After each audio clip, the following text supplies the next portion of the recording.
Durante 3 dias, Saulo deixou-se ficar em companhia dos amigos generosos, recordando a noiva inesquecível. Profundamente abatido, procurava remédio para as mágoas íntimas na contemplação da paisagem que Abigail tanto amara. Como triste consolo ao coração desesperado, buscava inteirar-se das preocupações da morta nos últimos tempos e, de olhos úmidos, ouvia as referências carinhosas de Ruth a tudo que se relacionava com a morta querida. Acusava a si próprio de não haver chegado mais cedo para arrebatá-la à enfermidade dolorosa. Pensamentos amargos o atormentavam, tomando de angustioso arrependimento. Afinal, com a rigidez das suas paixões, aniquilara todas as possibilidades de ventura. Com o rigorismo da sua perseguição implacável, Estevão encontrara o suplício terrível. Com o orgulho inflexível do coração, atirara com a noiva ao antro indevassável do túmulo. Entretanto, não podia esquecer que devia todas as coincidências penosas àquele Cristo crucificado que não pudera compreender. Porque topava em tudo traços do carpinteiro humilde de Nazaré que seu espírito voluntarioso detestava? Desde a primeira controvérsia na Igreja do Caminho, nunca mais conseguira passar um dia sem encontrá-lo na fisionomia de algum transeunte, na admoestação dos amigos, na documentação oficial das suas diligências punitivas, na boca dos míseros prisioneiros. Estevão expirara falando nele com amor e júbilo. Abigail, nos últimos instantes, consolava-se em recordá-lo e o exortava a segui-lo. Por todo esse acervo de considerações que se lhe represavam na mente exausta, Saulo de Tarso galvanizara o ódio pessoal ao Messias escarnecido. Agora se encontrava só, inteiramente liberto de preocupações particulares de natureza afetiva, buscaria concentrar esforços na punição e corretivo de quantos encontrasse transviados da lei. Julgando-se prejudicado pela difusão do Evangelho, renovaria os processos da perseguição infamante. Sem outras esperanças, sem novas ideias, já que lhe faltavam os fundamentos para constituir um lar, entregar-se-ia de corpo e alma à defesa da lei de Moisés, preservando a fé e a tranquilidade dos compatrícios. Na véspera do seu regresso a Jerusalém, vamos encontrar o jovem doutor em conversa particular com Zacarias, que procurava ouvi-lo atentamente. Afinal de contas, quem será esse velho que conseguiu fascinar Abigail a ponto de ela abraçar as doutrinas estranhas do Nazareno? Ora, é um desses miseráveis eremitas que se entregam comumente a longas meditações no deserto. Zelando o patrimônio espiritual da pupila que Deus me confiou, indaguei da sua origem e das atividades de sua vida, chegando a saber que se trata de um homem honesto apesar de extremamente pobre. Seja como for, ainda não pude compreender os motivos da tua tolerância. Como não te insurgiste contra o inovador? Tenho a impressão de que as ideias tristes e absurdas dos adeptos do caminho contribuíram de modo decisivo para a moléstia que vitimou a nossa pobre Abigail. Ponderei tudo isso, mas a atitude mental da querida morta revestiu-se de imensa consolação depois do contato com esse anacoreta honesto e humilde. Ananias tratou-a sempre com profundo respeito, atendeu-a sempre alegre, não exigiu qualquer recompensa, e assim procedeu com os próprios empregados, revelando uma bondade sem limites. Seria então lícito impugnar, desprezar benefícios? É verdade que na esfera da minha compreensão não poderia aceitar outras ideias além das que nos foram ensinadas por nossos avós respeitáveis e generosos, mas não me julguei com o direito de subtrair aos outros o objeto de suas consolações mais preciosas. Tua ausência demais colocou-me em situação difícil. Abigail fizera da tua pessoa o centro de todos os interesses afetivos. Sem compreender as razões que te levaram a desaparecer de nossa casa, compadeci-me da sua amargura íntima a traduzir-se em tristeza inalterável. A pobrezinha não conseguia ocultar suas mágoas aos nossos olhos amorosos, O encontro de um remédio era providencial. Desde a intervenção de Ananias, Abigail transformou-se, parecia converter toda a angústia em esperanças de uma vida melhor. Embora doente, recebia os mendigos que lhe viam falar desse Jesus que também não consigo compreender. Eram amigos da vizinhança, gente simples com quem ela parecia alegrar-se. Observando o mal irremediável que a consumia, eu e Ruth acompanhávamos tudo isso enternecidamente. Como não proceder assim se estava em jogo a paz espiritual de uma filha dileta nos derradeiros dias da sua vida? É possível que ainda não consigas entender o sentido da minha conduta neste particular, mas, em sã consciência, estou justificado. Porquanto sei que cumpri meu dever, não me embargando os recursos que lhe julgou necessários à sua consolação. Saulo ouvia-o admirado. A serenidade e a ponderação de Zacarias infirmavam os gestos mais fortes de reprimenda e severidade. As acusações veladas ao seu afastamento da noiva sem motivo justificado penetravam-lhe o coração com pruridos de remorso pungente.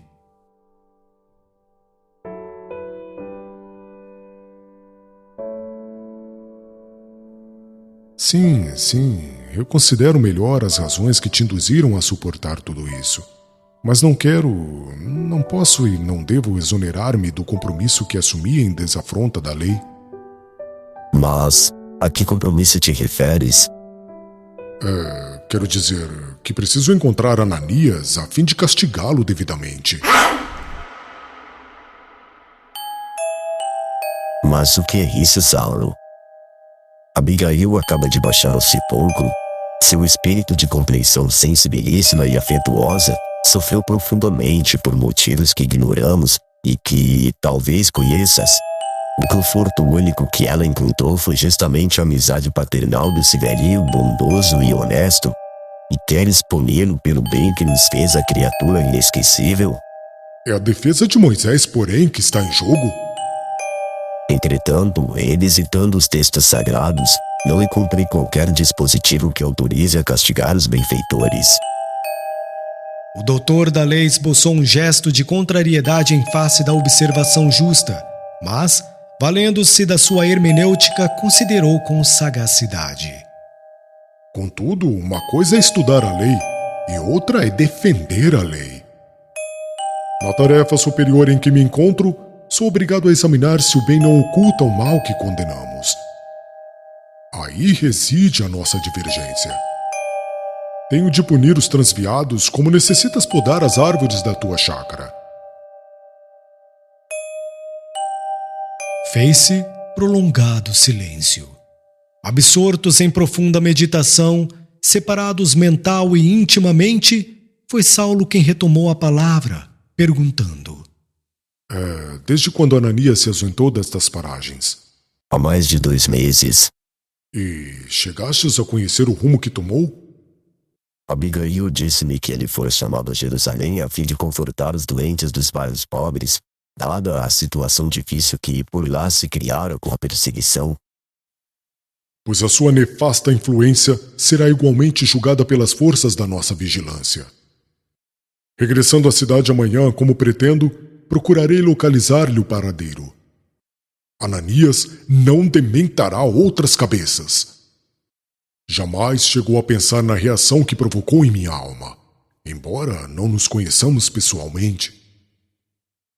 Zacarias não conseguiu dissimular o seu desgosto e sentenciou: Na simplicidade da minha vida rural, não posso atinar com a razão das lutas religiosas de Jerusalém. Mas enfim, trata-se de problemas inerentes aos teus misteres profissionais, e não devo intrometer-me nas providências que mais convenham. Saulo deixou-se ficar longo tempo pensativo, para em seguida imprimir novos rumos à conversação.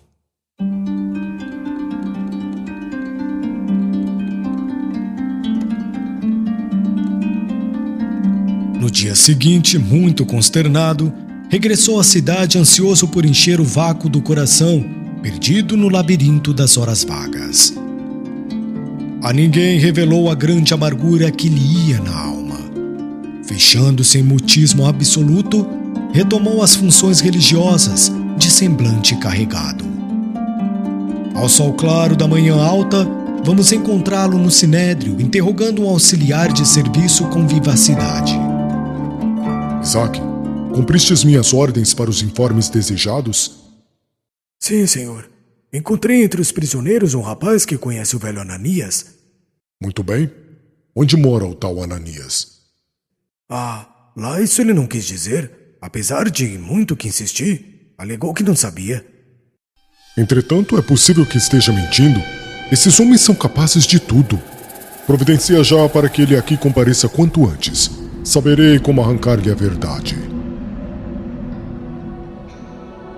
Como quem já lhe conhecia as decisões irrevogáveis, Isaac obedeceu com humildade.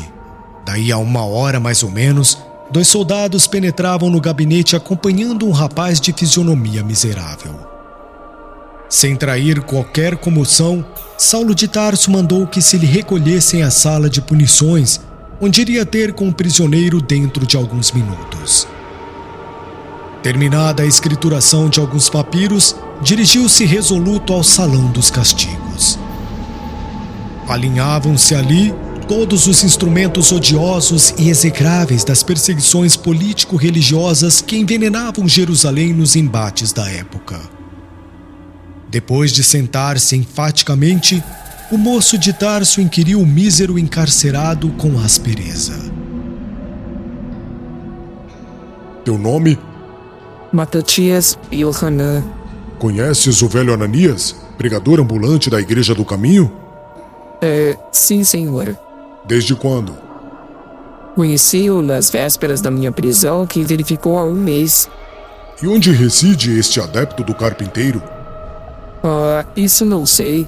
Quando o conheci, morava num bairro pobre de Jerusalém, onde ensinaram o Evangelho. Mas Ananias não tinha pouso certo. Vi de Jobe estacionando em diversas aldeias, onde pregava as verdades de Jesus Cristo. Aqui vivia de bairro em bairro, no seu piedoso mister. O moço tarsense não prestou atenção naquela atitude de profunda humildade e, franzindo a sobrancelha, acrescentou ameaçadoramente. Então, achas que podes mentir a um doutor da lei? Senhor, eu juro. Saulo não se dignou fixar-lhe o gesto suplicante. Dirigindo a um dos seus guardas, exclamou impassível. Júlio, não temos tempo a perder. Necessito da informação necessária. Aplica-lhe o tormento das unhas. Acredito que por esse processo não se animará a prosseguir na dissimulação da verdade. A ordem foi logo cumprida. Aguçadas pontas de ferro foram tiradas de um grande armário cheio de pó. Em poucos instantes, Júlio e o companheiro, depois de amarrarem o pobre rapaz num tronco rústico, aplicavam-lhe os instrumentos pontiagudos nas pontas dos dedos, provocando-lhe gritos lacinantes.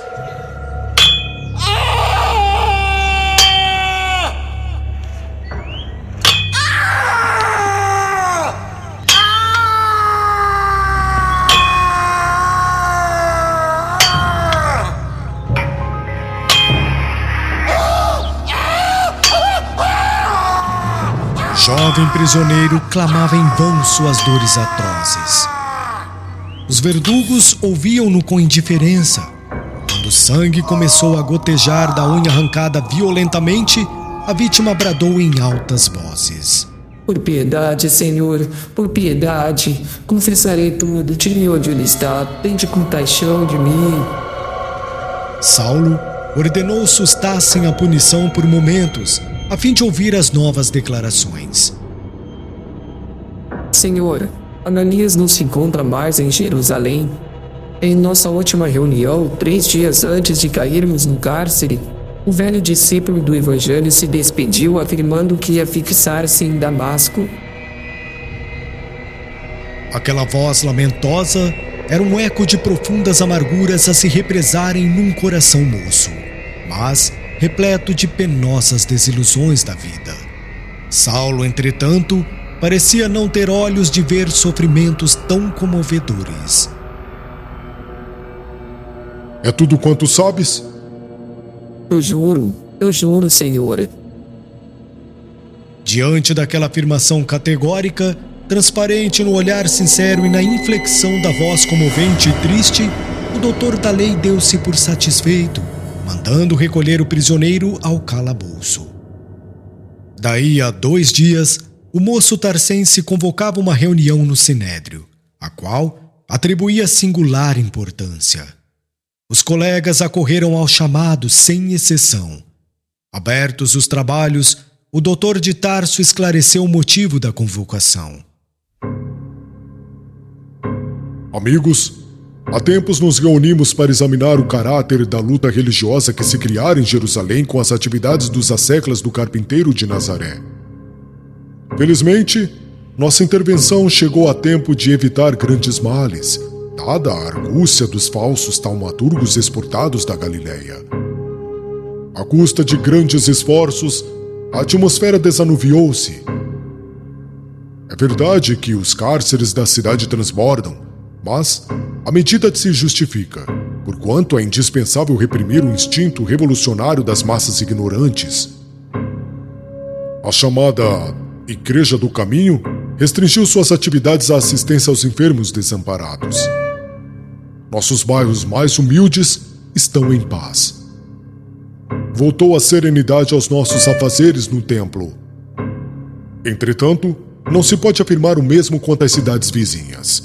Minhas consultas às autoridades religiosas de Jope e Cesareia dão a conhecer os distúrbios que os adeptos do Cristo vêm provocando assintosamente com prejuízo sério para a ordem pública. Não somente nesses núcleos precisamos desenvolver a obra saneadora, mas ainda agora chegam-me notícias alarmantes de Damasco a requererem providências imediatas. Localizam-se ali perigosos elementos. Um velho chamado Ananias lá está perturbando a vida de quantos necessitam de paz nas sinagogas. Não é justo que o mais alto tribunal da raça se desinteresse das coletividades israelitas noutros setores. Proponho, então, estendermos o benefício dessa campanha a outras cidades. Para esse fim, ofereço todos os meus préstimos pessoais sem ônus para a casa que servimos. Bastar-me-á tão somente o necessário documento de habilitação a fim de acionar todos os recursos que me pareçam acertados, inclusive o da própria pena de morte, quando julgue necessária e oportuna. A proposta de Saulo foi recebida com demonstrações de simpatia. Houve mesmo quem chegasse a propor um voto especial de louvor ao zelo vigilante, com aplausos unânimes da reduzida assembleia. Faltava ao cenáculo a ponderação de um Gamaliel, e o sumo sacerdote, compelido pela aprovação geral, não hesitou em conceder as cartas indispensáveis, com ampla autorização para agir discricionariamente. Os presentes abraçaram o jovem rabino com muitos ecômios ao seu espírito arguto e enérgico. Francamente, aquela mentalidade moça e vigorosa constituía auspicioso penhor de um futuro maior, com a emancipação política de Israel. Alvo das referências lisonjeiras e estimuladoras dos amigos, Saulo de Tarso aguçava o orgulho de sua raça, esperançoso nos dias do porvir. Verdade é que sofria amargamente com a derrota dos sonhos da juventude, mas empregaria a soledade da existência nas lutas que reputava sagradas ao serviço de Deus. De posse das cartas de habilitação para agir convenientemente em cooperação com as sinagogas de Damasco, aceitou a companhia de 3 barões respeitáveis que se ofereceram a acompanhá-lo na qualidade de servidores muito amigos. Ao fim de 3 dias, a pequena caravana se deslocou de Jerusalém para a extensa planície da Síria.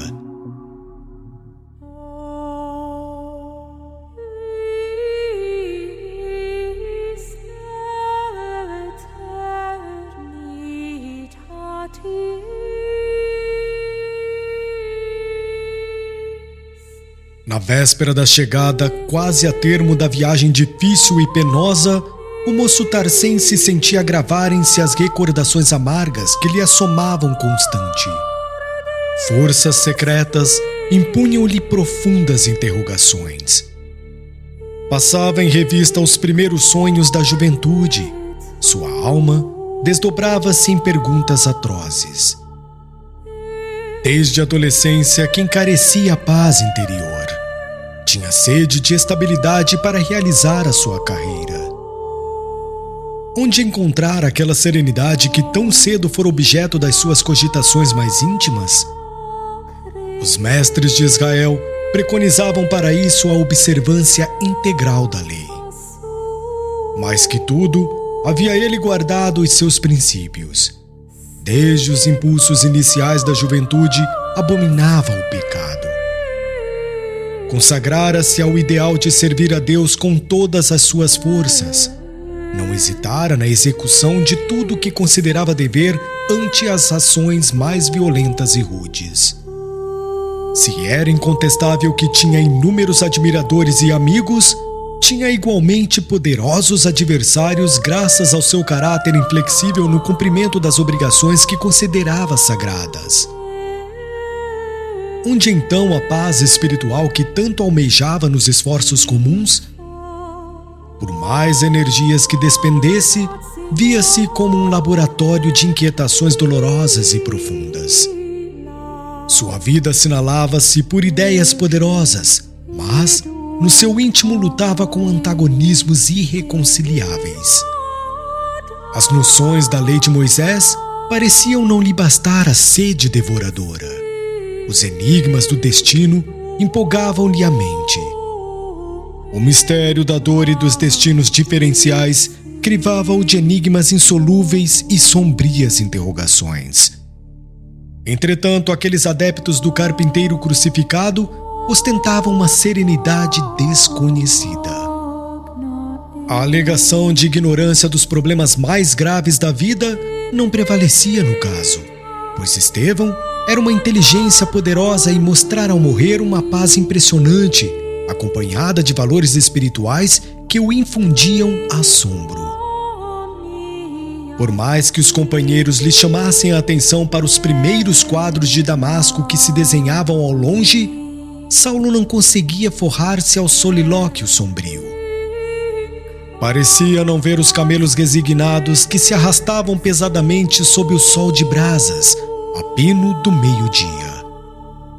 Embalde foi convidado à refeição. Detendo-se por minutos num pequeno oásis delicioso, esperou que terminasse o leve repasto dos companheiros e prosseguiu na marcha, absorto pela intensidade dos pensamentos íntimos. Ele próprio não saberia explicar o que se passava. Suas reminiscências atingiam os períodos da primeira infância. Todo o seu passado laborioso aclarava-se nitidamente naquele exame introspectivo. Dentre todas as figuras familiares, a lembrança de Estevão e de Abigail destacava-se, como a solicitá-lo para mais fortes interrogações. Por que haviam adquirido os dois irmãos de Corinto tal ascendência em todos os problemas do seu ego? Por que esperava Abigail através de todas as estradas da mocidade na idealização de uma vida pura? Recordava aos amigos mais eminentes e em nenhum deles encontrou qualidades morais semelhantes às daquele jovem pregador do caminho, que afrontara sua autoridade político-religiosa diante de Jerusalém em peso, desdenhando a humilhação e a morte, para morrer depois abençoando-lhe as resoluções iníquas e implacáveis.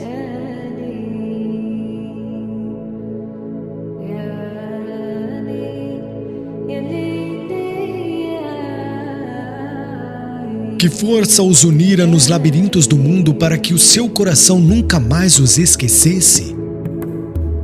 A verdade dolorosa é que se encontrava sem paz interior, não obstante a conquista e gozo de todas as prerrogativas e privilégios entre os vultos mais destacados da sua raça.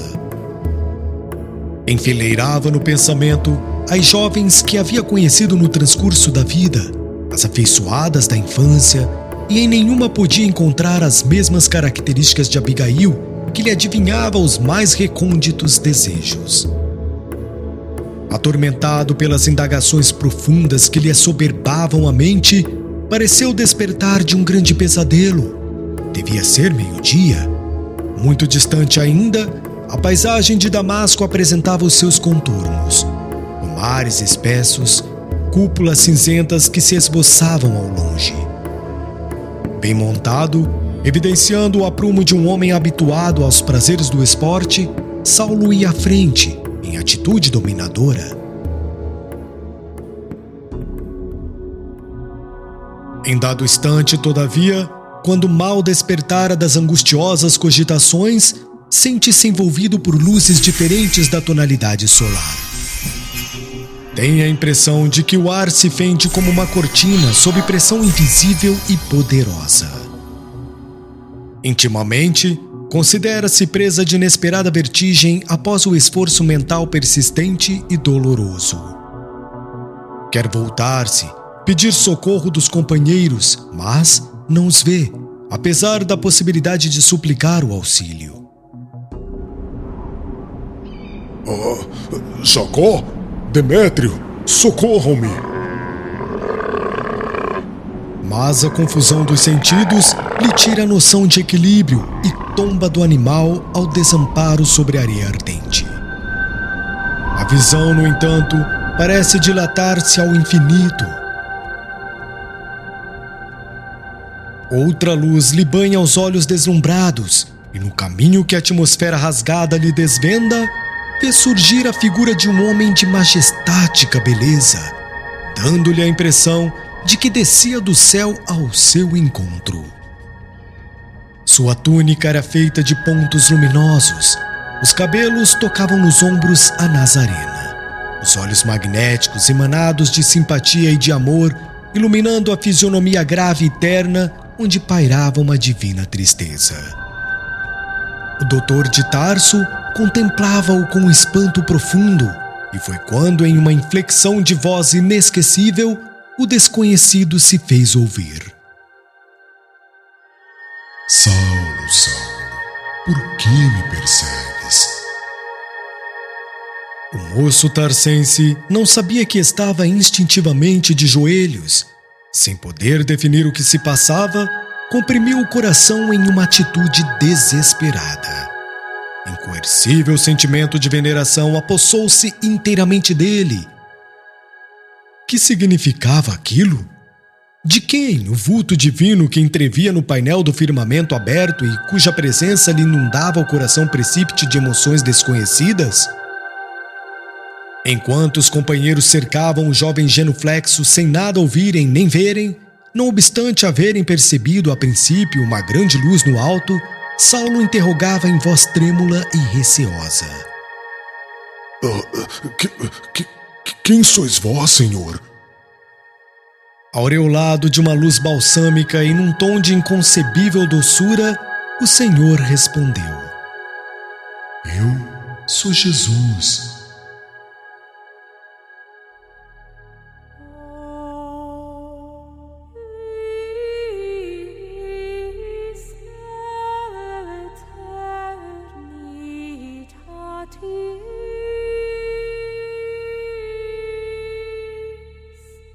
Então, viu-se o orgulhoso e inflexível doutor da lei curvar-se para o solo em pranto convulsivo.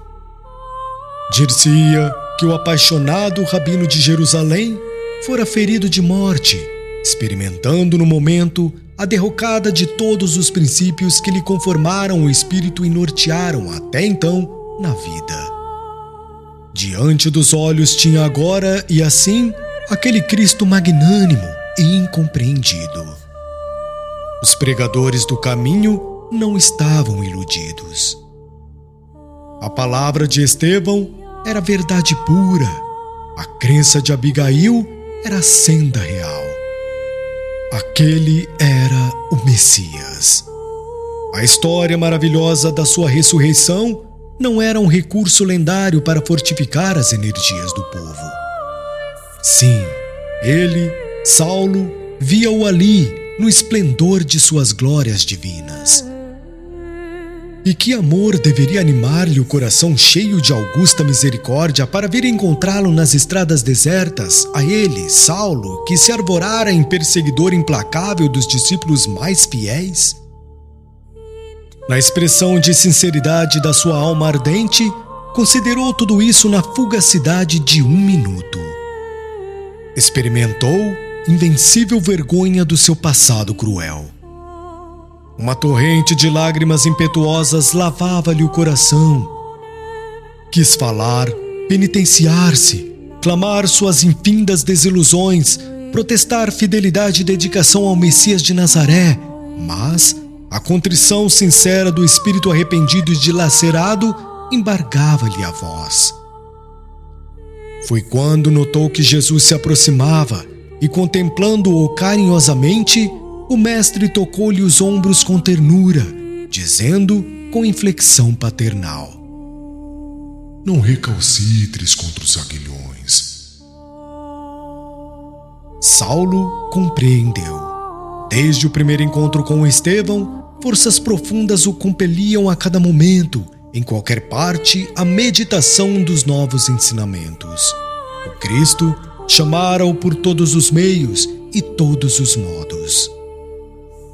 Sem que pudesse entender a grandeza divina daquele instante, os companheiros de viagem viram-no chorar mais copiosamente. O moço de Tarso soluçava. Ante a expressão doce e persuasiva do mestre nazareno, considerava o tempo perdido em caminhos escabrosos e ingratos. Doravante, necessitava reformar o patrimônio dos pensamentos mais íntimos. A visão de Jesus ressuscitado aos seus olhos mortais renovava-lhe integralmente as concepções religiosas. Certo, o Salvador apiedara-se do seu coração leal e sincero, consagrado ao serviço da lei, e descera da sua glória, estendendo-lhe as mãos divinas. Ele, Saulo, era a ovelha perdida no resvaladouro das teorias escaldantes e destruidoras. Jesus era o pastor amigo que se dignava fechar os olhos para os espinheiros ingratos, a fim de salvá-lo carinhosamente. No ápice, o jovem rabino considerou a extensão daquele gesto de amor. As lágrimas brotaram-lhe do coração amargurado como a linfa pura de uma fonte desconhecida. Ali mesmo, no santuário augusto do Espírito, fez o protesto de entregar-se a Jesus para sempre. Recordou de súbito as provações rígidas e dolorosas. A ideia de um lar morrera com Abigail. Sentia-se só e acabrunhado. Doravante, porém, entregar-se-ia ao Cristo como simples escravo do seu amor. E tudo envidaria para provar-lhe que sabia compreender o seu sacrifício, amparando-o na senda escura das iniquidades humanas, naquele instante decisivo do seu destino. Banhado em pranto, como nunca lhe acontecera na vida, fez ali mesmo, sob o olhar assombrado dos companheiros e ao calor escaldante do meio-dia, a sua primeira profissão de fé. Senhor, que queres que eu faça?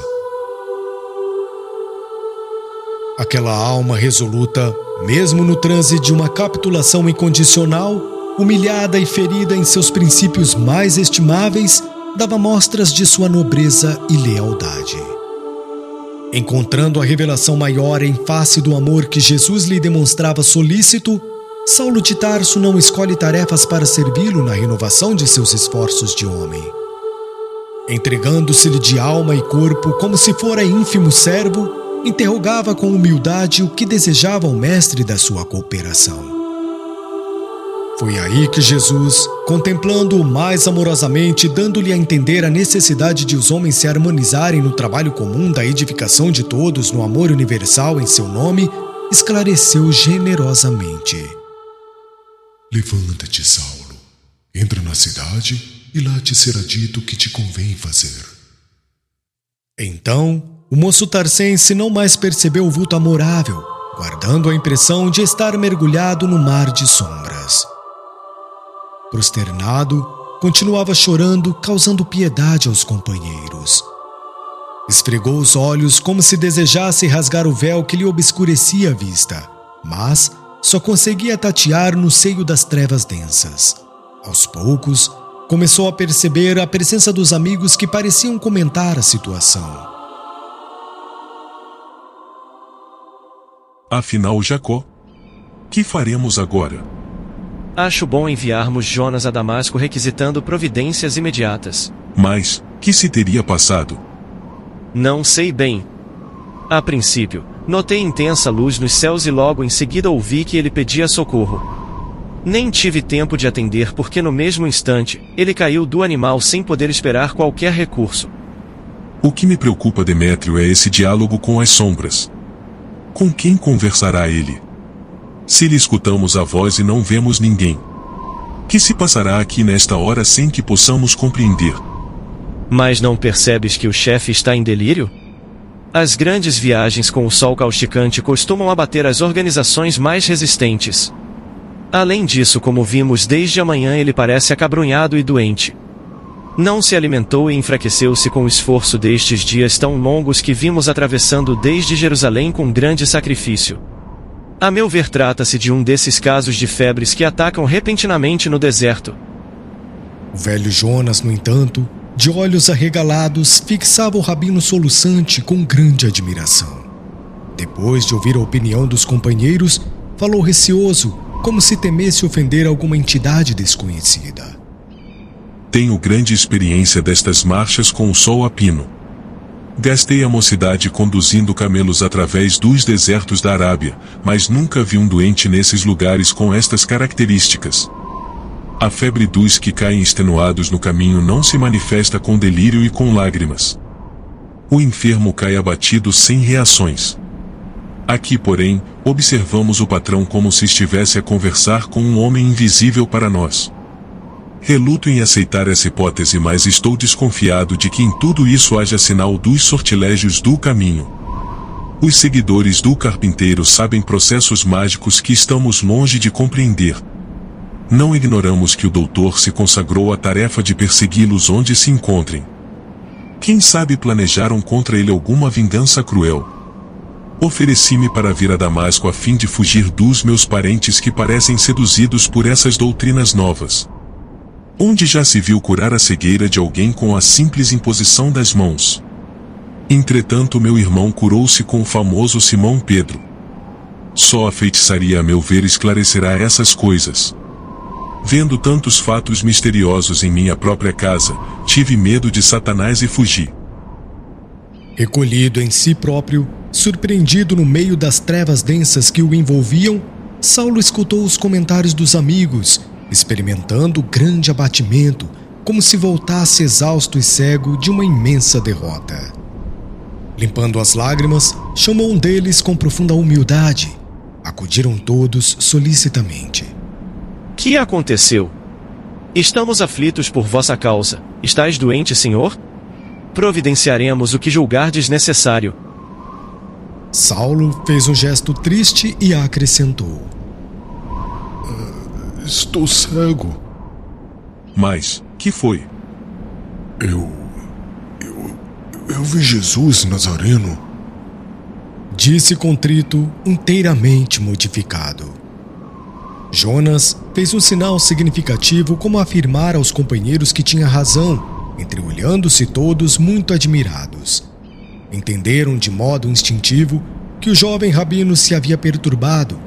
Jacó, que era pessoa de sua intimidade, tomou a iniciativa das primeiras providências e acentuou: Senhor, lamentamos vossa enfermidade, mas precisamos resolver quanto ao destino da caravana. O doutor de Tarso, entretanto, revelando uma humildade que jamais se coadunara com seu feitio dominador, deixou cair uma lágrima e respondeu com profunda tristeza: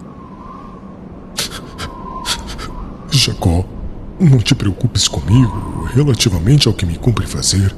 Preciso chegar a Damasco sem demora. Quanto a vocês, façam como quiserem, pois até agora vocês eram meus servos, mas de hora em diante eu também sou escravo. Não mais me pertenço a mim mesmo. Ante aquela voz humilde e triste, Jacó começou a chorar. Tinha plena convicção de que Saulo enlouquecera. Chamou os 2 companheiros à parte e explicou. Vocês voltarão para Jerusalém com a triste nova enquanto me dirigirei à cidade próxima com o doutor a providenciar da melhor forma. Levá-lo-ei aos seus amigos e buscaremos o socorro de algum médico. Noto-o extremamente perturbado. O jovem rabino cientificou-se das deliberações quase sem surpresa. Conformou-se passivamente com a resolução do servo. Naquela hora, submerso em trevas densas e profundas, tinha a imaginação repleta de conjecturas transcendentes. A cegueira súbita não o afligia.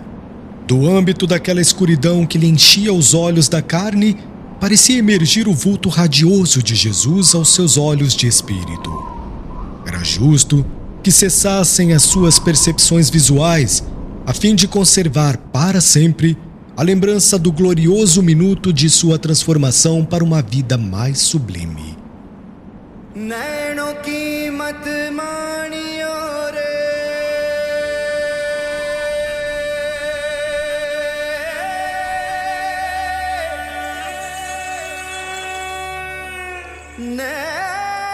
Saulo recebeu as observações de Jacó com a humildade de uma criança. Sem uma queixa, sem resistência, ouvia o trotar da caravana que regressava, enquanto o velho servidor lhe oferecia o braço amigo tomado de infinitos receios. Com o pranto a escorrer dos olhos inexpressivos, como perdidos em alguma visão indevassável no vácuo, o orgulhoso doutor de Tarso, guiado por Jacó, seguiu a pé, sob o sol ardente das primeiras horas da tarde. Comovido pelas bênçãos que recebera das esferas mais elevadas da vida, Saulo chorava como nunca. Estava cego e separado dos seus. Dolorosas angústias represavam-se-lhe no coração opresso, mas a visão do Cristo redivivo, sua palavra inesquecível, sua expressão de amor lhe estavam presentes na alma transformada. Jesus era o Senhor inacessível à morte. Ele orientaria os seus passos no caminho, dar-lhe-ia novas ordens, secaria as chagas da vaidade e do orgulho que lhe corroíam o coração. Sobretudo, conceder-lhe-ia forças para reparar os erros dos seus dias de ilusão. Impressionado e triste, Jacó guiava o chefe amigo, perguntando a si próprio a razão daquele pranto incessante e silencioso.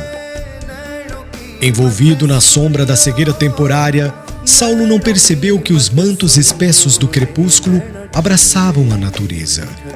Nuvens escuras precipitavam a queda da noite, enquanto ventos sufocantes sopravam da imensa planície.